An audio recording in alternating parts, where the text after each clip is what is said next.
नमस्कार दर्शकों, मैं हूं आपके साथ चित्रा शर्मा और आप देख रहे हैं सर्वधर्म संगम टीवी चैनल। दर्शकों, आज हमारे साथ एक बहुत ही खास शख्सियत मौजूद हैं जिनके बारे में जितना भी कहा जाए उतना ही कम है। हालांकि ये खास मेहमान किसी भी परिचय के मोहताज नहीं हैं। दर्शकों, आप सभी ने बीकानेर वाला का नाम तो जरूर सुना होगा और न सिर्फ नाम सुना होगा बल्कि बीकानेर वाला के व्यंजनों को भी आपने बखूबी चखा होगा। जी हाँ, हम आज बात कर रहे हैं बीकानेर वाला फूड्स प्राइवेट लिमिटेड के डायरेक्टर नवरत्न अग्रवाल जी के बारे में। नवरत्न अग्रवाल जी के बारे में आज बहुत अच्छी अच्छी बातें आपको हम बताएंगे, उनसे आपको रूबरू करवाएंगे। तो चलिए बिना देर किए हुए अग्रवाल साहब का आप और हम मिलकर स्वागत करते हैं। नमस्कार सर, हमारे कार्यक्रम में आपका बहुत स्वागत है। चित्रा जी, आपका और आपके चैनल का बहुत बहुत धन्यवाद जो अपनी टीम के साथ यहाँ पे दुकान पे बीकानेर वाला पे आए और आप ये सब विचार जानने की कोशिश कर रहे हो कि हम भागवत क्यों कर रहे हैं, उसके लिए बहुत बहुत धन्यवाद। थैंक यू सर, सबसे पहले तो आपसे हम ये जानना चाहेंगे कि बीकानेर वाला फूड्स प्राइवेट लिमिटेड की जो चेन की शुरुआत हुई है, इसकी सर शुरुआत कहाँ से हुई? इनिशियल लेवल इसका क्या था और भाव क्या था मन में कि हमें जो है राजस्थानी व्यंजन को घर घर तक पहुँचाना है, या और कोई इसके पीछे मोटिव था? ये थोड़ा सा हम आपकी जर्नी जानना चाहेंगे सर। बीकानेर वाला, बीकानेर से हमारी आज भी दुकान है लाल जी के नाम से, वहाँ फैक्ट्री है, रेस्टोरेंट्स हैं। तो बीकानेर से दिल्ली आए, तो दिल्ली में जब हमारे बीकानेर वाला आया तब ताऊ जी और फादर आए, तो ताऊ जी और के मन में था कि एक बीकानेर का जो नाम है, अपना राजस्थान का नाम है, वो फैले कहीं किसी प्रकार से, उसकी खुशबू फैले। तो यहाँ पे जितनी भी हमने दुकानों के नाम रखे वो बीकानेर वाला से स्टार्ट किया, नाम रखा, और वो धीरे धीरे एक बढ़ता चला गया। पहले हम वहीं से माल मंगाते थे बीकानेर से, बाद में ये बीकानेर की जगह हम दिल्ली में ही मैन्युफैक्चरिंग करने लग गए।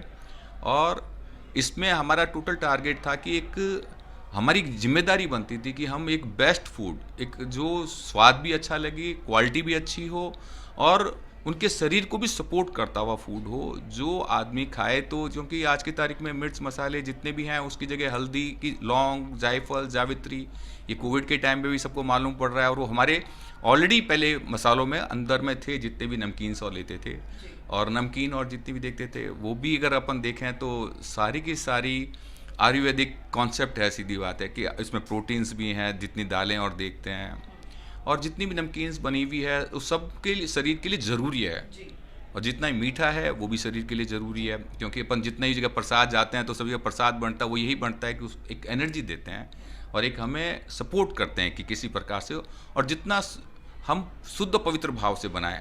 फादर एक ही बात कहते थे दुकान पे कि हम कस्टमर के लिए नहीं, परमात्मा के लिए बना रहे हैं, उसको शुद्ध पवित्र भाव से ऐसे बनाओ कि जैसे परमात्मा को बना रहे हैं, ताकि अपना सर्वश्रेष्ठ बना सकें, सर्वश्रेष्ठ क्वालिटी दे सकें और सात्विक तरीके से दे सकें, और उसको इतनी बढ़िया पैकिंग करके दो जैसे परमात्मा को कितने अच्छी तरीके से करके देते हैं वो करके दें किसी प्रकार से। तो वो हमने स्टार्ट किया, तो आज कारवां चलता चला गया और हमारा पूरा परिवार, हमारे पिताजी भी, भाई, सारे हम इकट्ठे होकर इस काम को आज भी इसको कर रहे हैं ऐसी। और वाकई में सर, आपका जो जज्बा, जो भाव, जो नेक नियत का परिचय आपने दिया है वो वाकई में काबिल तारीफ़ है। आपके इस जज्बे को हम सभी सलाम करना चाहेंगे। अच्छा सर, इसी नेक नियत से आप जो है श्रीमद् भागवत कथा का आयोजन भी आपके सौजन्य से होने जा रहा है बीकानेर में, तो उसके पीछे आपका भाव क्या है? क्या आपका उद्देश्य रहा है और जनता को आप क्या कुछ कहना चाहते हैं इस कथा से रिलेटेड? वो भाव हम सभी आपके श्रीमुख से जानना चाहेंगे। भागवत करने का जो फादर और हमारे परिवार का जो उद्देश्य है वो एक ही, एक तो एक परिवार हम सब मिल जाएं एक प्रकार से, और क्योंकि हमारा परिवार आज भी जो जिस तरह से जुड़ा हुआ है, बस एक ही चीज़ है, कोई लिखा पढ़ी नहीं है, हम सब बराबर हैं। जैसे शरीर के अंग प्रत्यंग अलग अलग हैं, आँख, नाक, कान, हड्डी, खून सब, लेकिन सब कौन बड़ा है कौन छोटा है, सब बराबर हैं, सब एक दूसरे के कॉम्प्लीमेंट्स हैं। ऐसे ही हमारे परिवार में सबकी विचारधाराएं, भाव अलग अलग होते हुए भी हम सब मिलके एक किस प्रकार से एक बीकानेर वाला बना हुआ है और उसमें श्रेष्ठतम करने की कोशिश कर रहे हैं, सब अपना अपना बेस्ट डालने की कोशिश है। और उसी भाव में था कि हमारे जितने भी एक्सटेंडेड परिवार हैं, हमारे परिवार के लोग हैं, हमारे यार हैं, मित्र हैं, दोस्त हैं और समाज के जितने भी लोग हैं, हम सब मिलके भागवत को समझा। भागवत क्या है? एक जीवन शैली है जीने की, एक श्रेष्ठतम जीवन है, उसमें श्रेष्ठ मस्तियाँ उत्सव जीवन बन जाए किसी प्रकार से, और श्रेष्ठतम उत्सव हमारे कार्यों में भी आ जाए, प्रेम में भी आ जाए, हमारे अपने जीवन में आपस में एक दूसरे के प्रति भी वो भाव आ जाए। तो भागवत को अगर गहराई से अगर अनुभव करें और हमारे उसको अंतस में जाते जाएं गहराइयों में, तब हमें मालूम पड़ सकता कि भागवत कितना उच्च ग्रंथ है। वो ग्रंथ ही नहीं, हमारा जीवन है, जीवन शैली है। उसको तो खाली अनुभव किया जा सकता है। परमात्मा तो रोम रोम में विराजमान है, और वो उसको वहाँ पे साक्षात्कार उस सबके बीच में, उस मस्तियों के बीच में महसूस करने के लिए हम सब परिवार के लोग इकट्ठे होके उसको जी सकें, उसको अनुभव कर सकें। तो उसके लिए हमने किया है कि एक उत्सव बन जाए किसी प्रकार से, जीवन सबका, हमारा भी जीवन उत्सव हो, और सभी का, जितने भी सराउंडिंग में लोग आ रहे हैं हमारे चारों तरफ, वो एक जीवन सबका उत्सव बन जाए। उसी के लिए हम कर रहे हैं ये प्रोग्राम। तो सर, ये जो कथा का आयोजन हो रहा है, जो किया जा रहा है, लगभग क्या क्या कार्यक्रम इसमें शामिल रहेंगे? कितने दिनों का ये कार्यक्रम है? थोड़ा सा इसके बारे में डिटेलिंग्स आपसे जानते हैं। ये 8 दिन का प्रोग्राम है। ये 13 तारीख से लेके 20 तारीख तक ये एक महा उत्सव कह सकते हैं। जैसे महाकुंभ, अभी अमृत महोत्सव चल भी रहा है, तो अमृत महोत्सव जो अपने इंडिया का चल रहा है, भारत का, तो हम उस अमृत महोत्सव में हम भी एक महोत्सव बना रहे हैं इसको किसी प्रकार से, कि हम सब परिवार वाले मिलके एक उसको उत्साह को इस वातावरण में, इस पूरे एटमॉस्फेयर में, इस हवा में वो मस्तियों को फैला दें। वो मस्तियाँ सारे एटमॉस्फेयर के द्वारा पूरे ब्रह्मांड में फैल जाए किसी प्रकार से।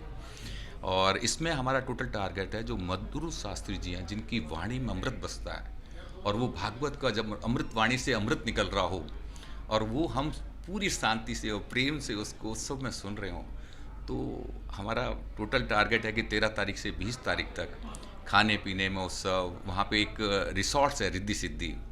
तो रिद्धि सिद्धि जो रिसोर्ट्स है बीकानेर का, राजस्थान, और राजस्थान की खुशबू, राजस्थान में क्या खुशबू है कि वहाँ का पानी बहुत हल्का है, तो वहाँ पे जो भी चीज़ खाते हैं वो जल्दी डाइजेस्ट हो जाता है। तो वहाँ पे लोगों में देने के भाव होते हैं, क्योंकि भूख लगती है। तो वहाँ पे पहले से ही कोई भी आता है तो उन्हें कोई भी हो उससे मतलब नहीं होता। कोई भी इंसान आता है उसको अतिथि देवो भाव मान के उसके लिए सर्वश्रेष्ठ करते हैं, क्योंकि उसको भी दूसरी जगह जाना है तो वही भाव आता है, क्योंकि वहाँ पानी हल्का है, जल्दी भूख लग जाती है। तो राजस्थान की जो खुशबू है वो हमने करने के उद्देश्य से, ताकि वहाँ की खुशबू और सब में जाए, इसीलिए हमने राजस्थान में किया। और रिद्धि सिद्धि वो एक रिसोर्ट्स का नाम भी है, और बड़ा प्यारा नाम है रिद्धि सिद्धि, तो वहाँ पे ही कर रहे हैं। और वो क्या है कि फुली एयर कंडीशन हॉल है, और सारे कमरे वहीं पे एयर कंडीशन हॉल, और वहाँ पे खाना पीना सबका सुबह से शाम तक मिलना। और फिर 3 बजे से 6 बजे तक मधुर शास्त्री जी का जो प्रवचन, ये जो भाव उनकी, जो ऐसे लगता है जैसे उनके अंग अंग से भागवत श्री कृष्ण बोल रहे हों कहीं किसी प्रकार से, वो चीज़ आ रही होती है। तो हमने क्योंकि उनके वीडियोस और देखे, उनको मिले रूबरू, तो मुझे लगता है कि बहुत एक्स्ट्राऑर्डिनरी है, और ये बहुत एक्स्ट्राऑर्डिनरी हो रहा है प्रोग्राम। और जो भी आएगा तो उस जीवन के सही लुफ्त का, जीवन की जीवन शैली को अनुभव करके जाएगा। वही एक भाव है किसी प्रकार से। अच्छा सर, आजकल की जो ज़िंदगी है सभी की बड़ी भागदौड़ भरी ज़िंदगी है, और जाहिर है कि ऐसे में लोगों का जो जीवन है बहुत तनाव से घिरा रहता है, बहुत तरह का स्ट्रेस टेंशन लोगों को रहता है।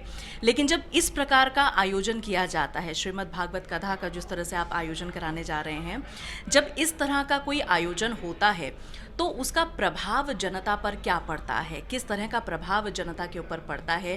क्योंकि आपके सौजन्य से ये कार्यक्रम होने जा रहा है, तो आप भी वहाँ पर देखते होंगे कि जब लोग आते हैं, शामिल होते हैं, तो किस तरह से मगन हो जाते हैं, किस तरह से लोगों का जीवन बदलता है।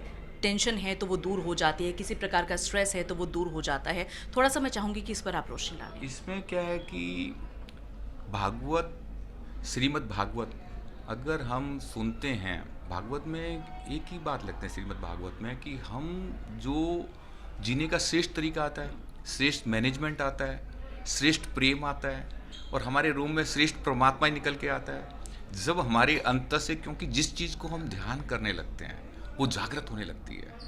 और भगवान श्री कृष्ण के जीवन के श्रेष्ठतम जीवन को, श्रेष्ठतम मैनेजमेंट को, श्रेष्ठतम प्लानिंगों को, श्रेष्ठतम भावों को, श्रेष्ठतम नृत्य को, श्रेष्ठतम वाणी को जब अनुभव करने लगता है इंसान, तो आप जीवन समझ सकते हो कि अगर टेंशन भरा जीवन है, टेंशन्स भगवान श्री कृष्ण के ना होने के कारण है।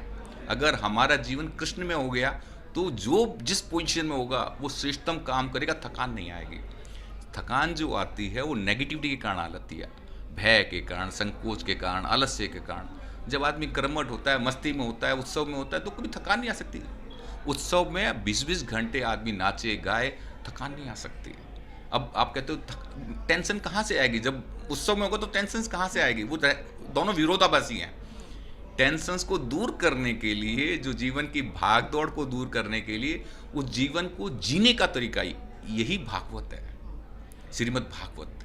तो उसको एंजॉय करना चाहिए। मैं तो कहता हूँ ये हमने इसलिए किया है। और बाकी जो जीवन में लोग हमारे भाव को हम कितना शुद्ध कर पाते हैं, उसको बैठने से लोगों के जो वातावरण होता है, मंदिर में क्यों जाते हैं कि मंदिर में हमारे लोगों के भाव शुद्ध हो जाएं, उस परमात्मा की कृति को, उनके जीवन को हम अपने अंतस में अनुभव कर पाते हैं, तो हमारा जीवन बदलता है।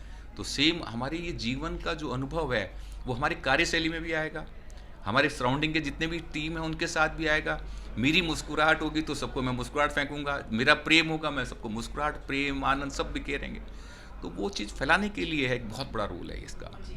और वाकई में सर, हम सब भी यही उम्मीद कर रहे हैं, जिस तरह से आपने कहा कि भाई सभी का जीवन कृष्णमय हो जाए, सभी का जीवन सर्वश्रेष्ठ हो जाए, इसी कामना को जो है हम भी रख रहे हैं। आपने हमसे सर बहुत अच्छी बातें शेयर की हैं, आपका बहुत बहुत धन्यवाद। आपका भी बहुत बहुत धन्यवाद। आप आए, आपने हमारे से 2 मिनट बातचीत करी। देखो जी, इसके बारे में हम कुछ जानते नहीं हैं, लेकिन थोड़ा बहुत जो अनुभव है जीवन का, अब जो हमने कोशिश कर रहे हैं उस अनुभव इन शास्त्री जी, मधुर शास्त्री जी के साथ हम आपस में शेयर कर सकें, इस जीवन को जी सकें। और आपका चैनल जो हमें डायरेक्ट टेलीकास्ट कर रहा है, तो आप इसके बहुत बड़े, हम तो एक छोटे से लिमिट में, आप इसको पूरे ऑल ओवर द वर्ल्ड इसको फैला रहे हैं। तो इसके लिए आपको बहुत बहुत साधुवाद, धन्यवाद। जितने शब्द कहें आपके लिए बहुत कम है। आपकी सर्वधर्म संगम, एक नाम ही जो है कि सर्वधर्मों का संगम, एक मिक्स है जो आपका, वो ग्रेट, रियली द ग्रेट। नाम भी बहुत प्यारा है आपके चैनल का, और आपके काम भी बहुत प्यारे हैं, और आप आगे बढ़ के इस काम को आगे प्रोड्यूस देने की कोशिश कर रहे हैं, इसलिए धन्यवाद, बहुत बहुत धन्यवाद। Thank you so much sir, आपका बहुत बहुत धन्यवाद। तो ये थे हमारे साथ श्री नवरत्न अग्रवाल जी, जिनके भाव अभी भी आपने और हमने सुने। और जिस तरह से श्री अग्रवाल जी ने कहा कि भाई हम चाहते हैं कि सभी का जीवन कृष्णमय हो जाए, भक्तिमय हो जाए, तो हम भी यही उम्मीद करते हैं, यही इच्छा रखते हैं, कामना रखते हैं कि आप सभी दर्शक भी पूरे निष्ठा भाव के साथ, पूरी श्रद्धा भाव के साथ, पूरी कर्मठता के साथ इस कथा का श्रवण पान करें और अपने जीवन को भक्तिमय बना लें, कृष्णमय बना ले। जीवन कितना बदलता है, कितना परिवर्तित होता है, खुशियां कितनी आपके जीवन के साथ जुड़ती हैं, ये आपको खुद ब खुद एहसास होना शुरू हो जाएगा तब जब आप इस कथा का श्रवण पान करेंगे।